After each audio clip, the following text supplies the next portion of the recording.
These people honestly believe that they are the descendants of gods, that they are the chosen, that they are God's special people, that we are delusional, and that the true creator is this wisdom principle that they think of as Lucifer, that wisdom principle gave us ancient mystery school teachings, and that the enemy, which they call Adonai, the adversary, which we would call the Christian God, came to try to defeat them. Then they even take it a step further and they look at texts like the Bible and they say that where it says in the end times that God will take the money from the wicked and restore it to the just, that we as a planet are the wicked and they are the just. So this is how they justify their financial corruption. They don't believe that we deserve the money. In fact, they believe that if they did not dominate us and if they did not control us and play all these games, that we left to our own devices would destroy our planet. So in some twisted rationale, they believe they are saving the earth. They believe humans are bad for the environment, we cause pollution, so they have to reduce population. Then they seed that into movies like The Matrix, where Agent Smith says that that humans are like a virus on the planet. This is one of a variety of ways in which they will usually embed their teachings into the villain. Was the entire civilization of Tartaria erased in plain sight? In 1776, the Illuminati was founded, the Rothschild banking empire began, and the American Revolution ignited. At that exact moment, Tartaria started vanishing from the maps.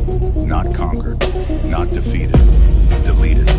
Tartaria was said to be a vast, ancient civilization with advanced architecture, sacred geometry, and free energy. A world aligned with natural law. Then came the mud floods, reset after reset. The old world was buried, literally. In its place, a new system emerged. Central banks, debt slavery, maritime law, and artificial scarcity, all funded by the same bloodlines. The Rothschilds did not just finance empires, they financed resets. Anything that threatened control was wiped from history. Free energy became fossil fuel. Truth became conspiracy. Spirit became religion. Freedom became an illusion. If Tartaria was too free and too advanced to exist, what else have they erased? In what world are you actually living in? You need a higher purpose, and I also think you often need a lower purpose. Like the higher purpose for me... What's the lower purpose? Well, I love the idea of getting a drone and having light fentanyl-laced urine spraying on analysts who tried to screw us.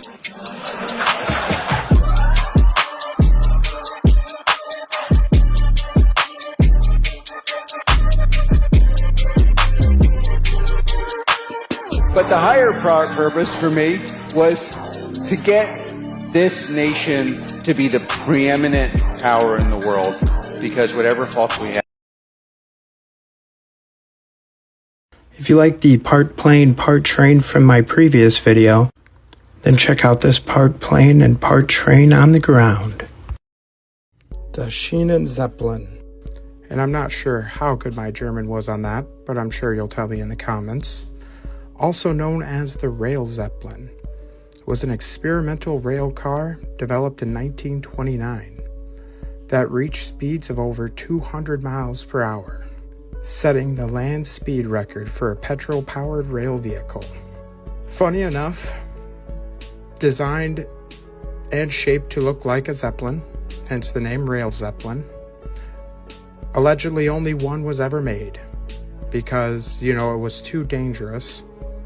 It's much like the same story of where it's got its namesake from.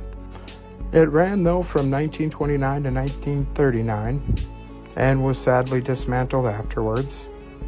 Though this beautiful thing should have been in a museum.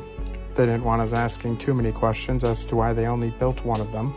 Regardless if you want to buy into the official reasoning or not. Much like the Zeppelins that took to the sky, this was one magnificent looking craft, and would have definitely been fun to ride in, compared to the lack of rail altogether we have in America today. Question everything, friends. Until next time.